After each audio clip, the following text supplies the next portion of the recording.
तो सभी मेरे साथियों को राजरत्न अम्बेडकर की ओर से जय भीम, नमो बुद्धाय। द बुद्धानेस धम्मा के 16वें भाग में आप सभी लोगों का स्वागत है। कल के भाग में हम लोगों ने देखा कि बुद्ध ने अपने जो 3 पथ बनाए थे या निर्माण किए थे, उसको हम लोगों ने जाना कि सबसे पहला पद पाथ ऑफ प्यूरिटी, विशुद्धता का मार्ग, निर्मलता का पद, हमने निर्मलता के पद के बारे में जाना। उसके बाद हम लोगों ने पाथ ऑफ राइटियसनेस, सदाचरण का मार्ग, सदाचरण के मार्ग के 8 अंग है। तो ये 8 अंग में से पहला जो घटक है यानी सम्मा दिट्ठी, सम्यक दृष्टि, इसके ऊपर हम लोगों ने देखा।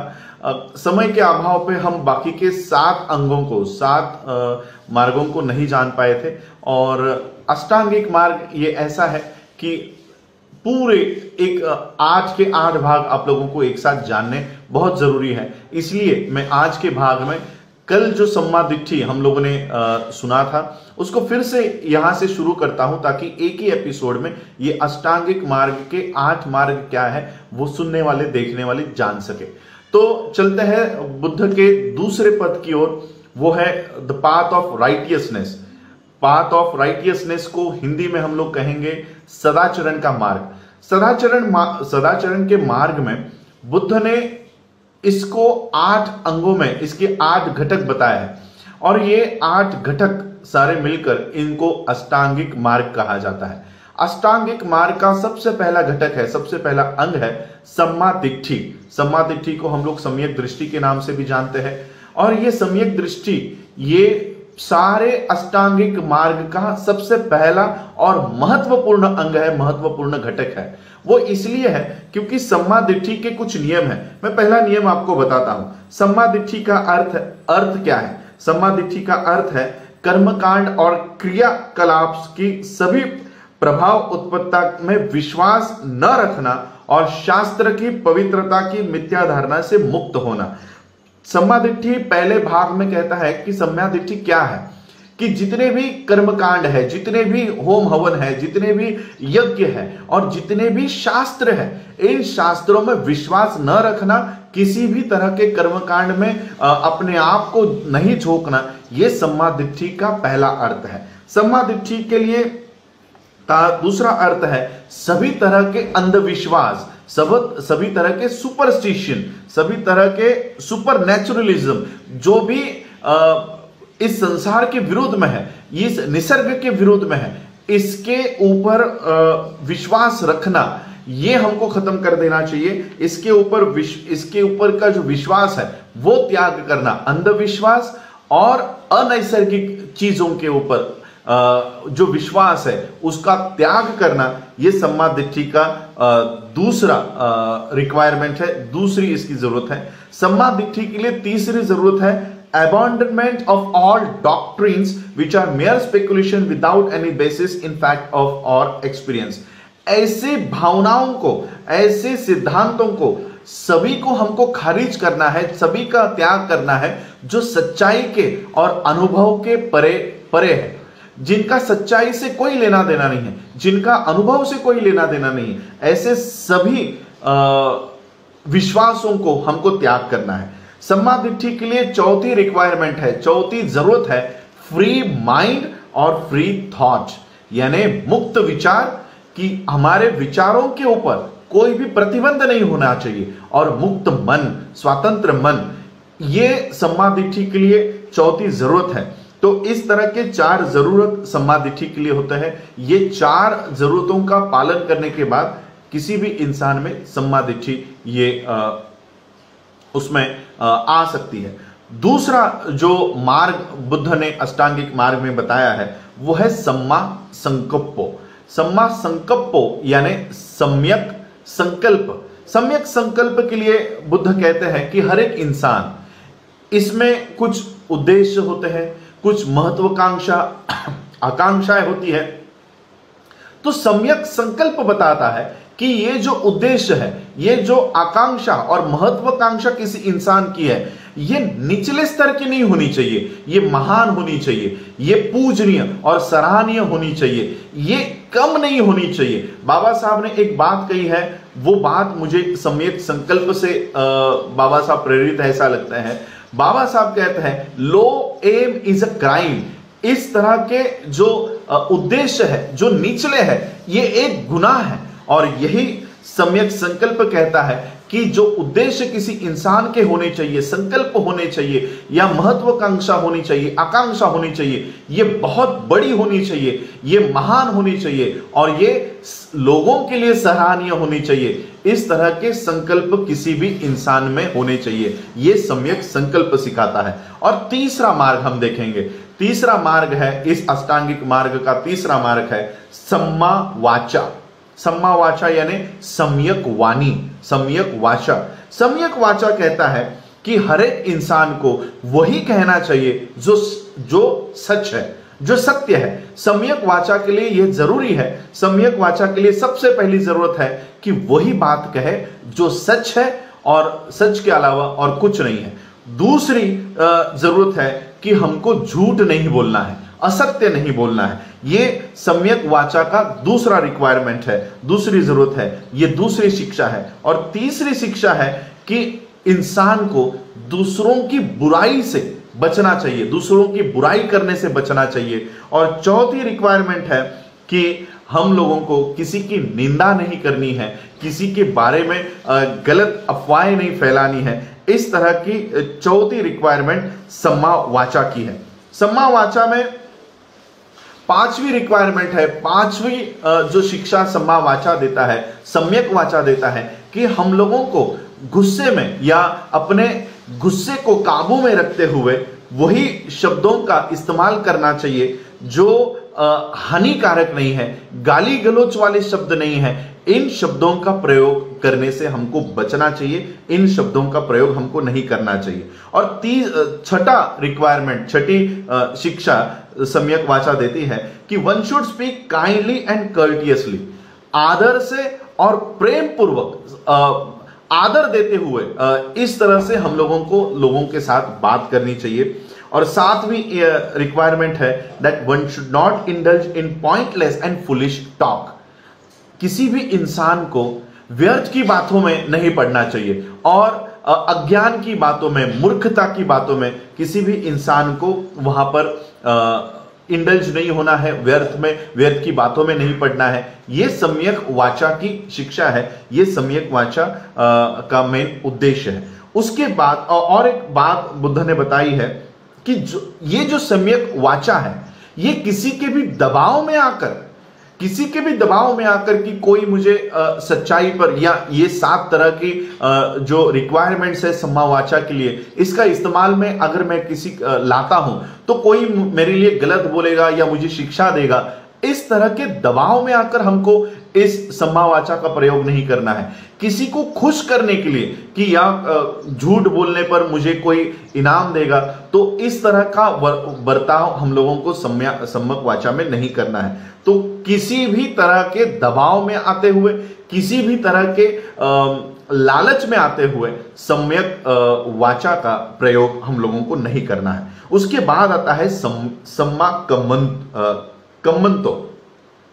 सम्मा कम्मंतो कहता है कि हमारा जो व्यवहार होता है, हमारा जो बिहेवियर होता है, ये इस व्यवहार से किसी और के भावनाओं को दुख नहीं पहुंचना चाहिए, किसी और के अधिकारों का हनन नहीं होना चाहिए। हमें ऐसे काम करने चाहिए, हमारे कार्य ऐसे होने चाहिए कि हमारे कार्य से किसी की भावनाओं को ठेस ना पहुंचे, किसी के अधिकारों का हनन ना हो। इस तरह का जो चौथा अंग है अष्टांगिक मार्ग का, वो है सम्मा कम्मांतो, सम्यक कर्मांत। हमारे कर्म ऐसे होने चाहिए कि हमारे कर्म करने के बाद किसी के भावनाओं को ठेस नहीं पहुंचे और किसी के अधिकारों का हनन ना हो। उसके बाद आता है पांचवा सम्मा आजीवो। बुद्ध कहते हैं कि हर एक इंसान को अपनी आजीविका कमानी ही होती है। वो आजीविका कमाने के कुछ मार्ग होते हैं, कुछ मार्ग अच्छे होते हैं, कुछ मार्ग गलत होते हैं। अच्छे मार्ग वो है जिससे किसी की भी हानि नहीं होती, किसी को भी दुख नहीं होता, किसी को भी चोट नहीं पहुंचती। यह है अच्छे आजीविका कमाने के अच्छे मार्ग। और बुरे काम वो है, बुरे कर्म वो है जिससे किसी के साथ इनजस्टिस होता है, किसी के साथ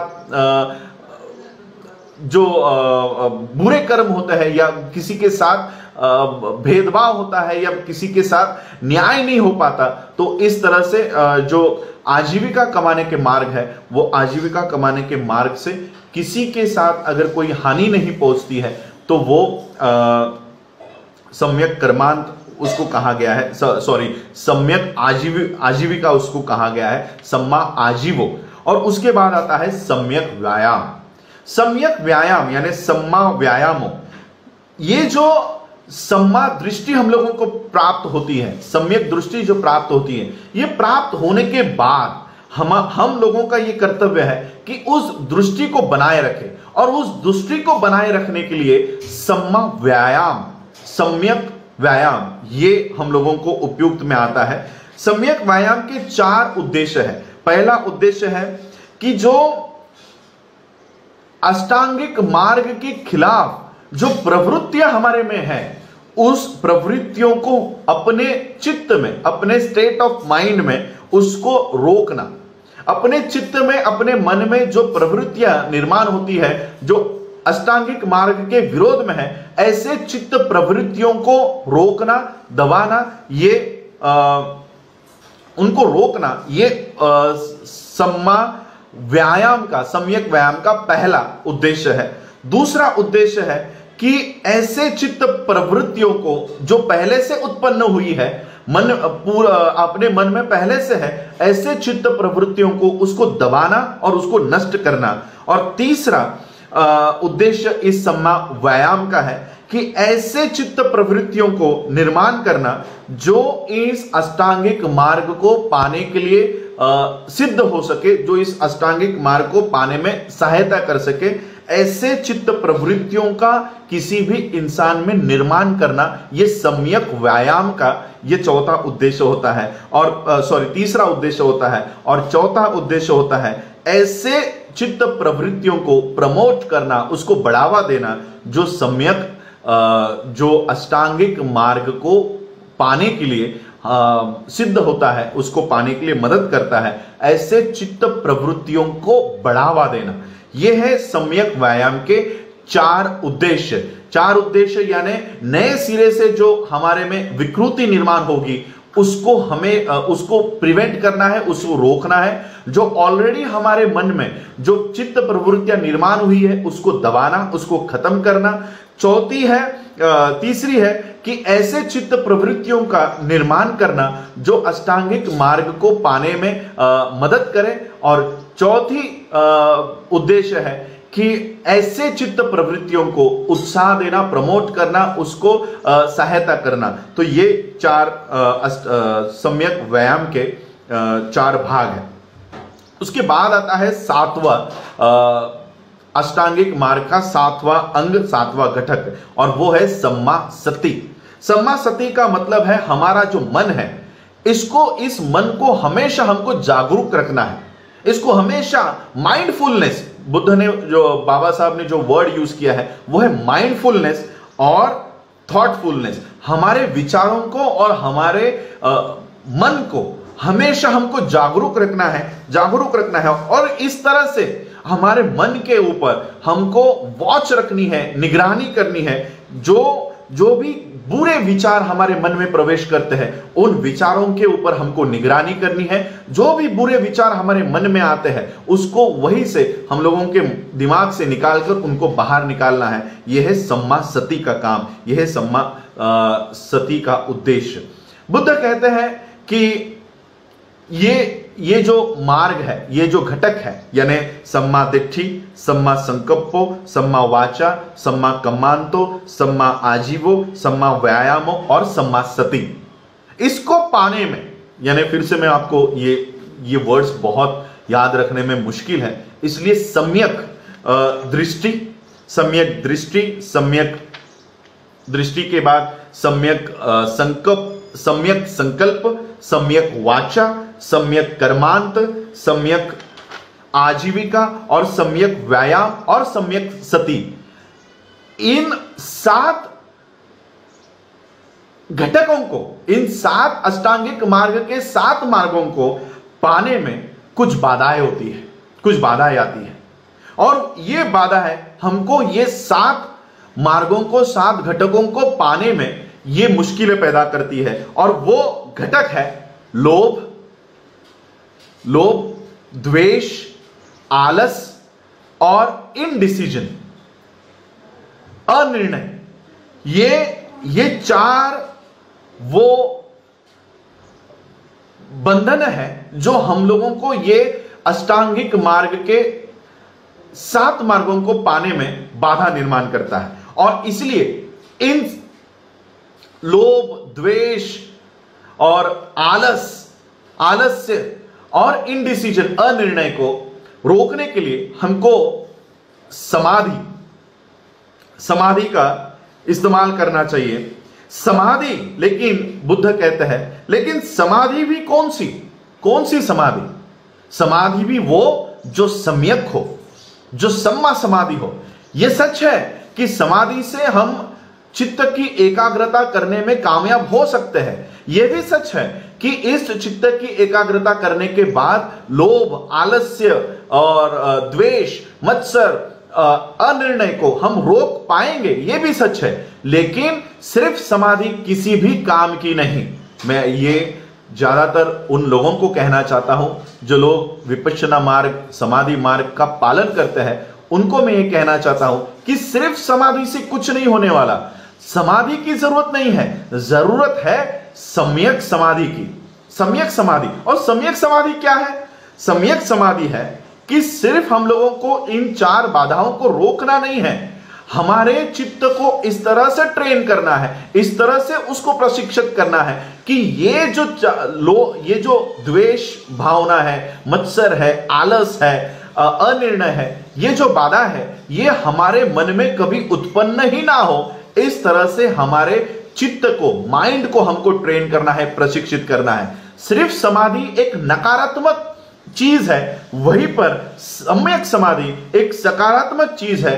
वो मन को, माइंड को ट्रेन करती है कि वो इस अपने चित्त को एकाग्र करने के बाद उस चित्त को, उस माइंड को, उस मन को अच्छे कर्म करने के लिए ट्रेन करती है, अच्छे कर्म करने के लिए प्रेरित करती है। इस तरह का काम ये सम्यक समाधि करती है। और सम्यक समाधि ये बुरे ख्यालों को और बुरे आचरण को, अकुशल कर्म को करने से रोकती है। और इस तरह से सम्यक समाधि ये चित्त को, माइंड को, मन को एक आदत डाल देती है। आदत, हैबिचुअल बना देती है अपने माइंड को। इस तरह के आदत डाल देती है कि अपना माइंड, अपना मन ये हमेशा अच्छी बातों के ऊपर ध्यान केंद्रित करे, अच्छे विचारों के ऊपर ध्यान केंद्रित करे। इस तरह से सम्मा समाधि अपने मन को वो सारी पावर देती है, वो सारी शक्तियां प्रदान करती है जो अच्छे कर्म करने के लिए प्रेरित करती है। यह है बुद्ध के अष्टांगिक मार्ग के 8 घटक, 8 मार्ग जो हम लोगों ने आज देखे। कल हम लोग देखेंगे बुद्ध के नैतिकता का मार्ग। इस नैतिकता के मार्ग के जिस तरह से सदाचरण मार्ग के 8 अंग थे, उस तरह से नैतिकता के मार्ग के 10 अंग है। वो 10 अंग क्या है, ये हम आने वाले एपिसोड्स में देखेंगे। आप लोगों ने आज मुझे सुना, उसके लिए आभार। मैं और एक बात आप लोगों को बता देना चाहता हूं। ये वीडियो तो मैं सुबह ही बना देता हूं, 7, साढ़े 7, 8 बजे तक मेरा ये वीडियो हो जाता है। लेकिन अब पूरी दुनिया ये ऑनलाइन है। सभी दुनिया, पूरे अलग अलग देशों के लोग सिर्फ इंटरनेट का इस्तेमाल कर रहे हैं और इसलिए सर्वर पर बहुत दबाव है, बहुत प्रेशर है। इसलिए मेरा ये वीडियो अपलोड होने में 6 से 7 घंटे लग जाते हैं। कुछ एमबीज का वीडियो, 100-200 एमबी का ये वीडियो अपलोड होने में बहुत देर हो रही है। सुबह 7-8 बजे, 9 बजे तक तैयार हुआ ये वीडियो, अपलोड होते होते दोपहर के 2 भी बज जाते हैं, कभी कभी शाम हो जाती है। तो कुछ दिनों के लिए, क्योंकि पूरा वर्ल्ड सिर्फ इंटरनेट का इस्तेमाल कर रहा है, मैं ये वीडियोस कंप्रेस करके, क्योंकि वो मैं नहीं चाहता कि आप मेरा चेहरा देखो, मैं चाहता हूं कि आप मैं जो कह रहा हूं उसे सुनो। तो इसलिए ये वीडियोस की क्वालिटी मैं कंप्रेस कर रहा हूं, थोड़ा डिस्टर्बेंसेस आएगा, लेकिन जो बातें मैं आपको बता रहा हूं वो आपको स्पष्ट सुनाई देगी। मेरा चेहरा भी अगर आपको नहीं दिखाई देता तो कोई बात नहीं, क्वालिटी को कम करके जो बातें मैं आप लोगों को समझाना चाहता हूं, बताना चाहता हूं, वो बात आप तक पहुंचे। यही उद्देश्य अगर मेरा सफल हो तो मेरा ये उद्देश्य सफल हो जाएगा। और आप लोगों ने, मैं आपसे आज के लिए आज मैं विदा लेता हूं। आप लोगों ने मुझे सुना, उसके लिए आभार, धन्यवाद। जय भीम, जय भारत, जय बुद्ध।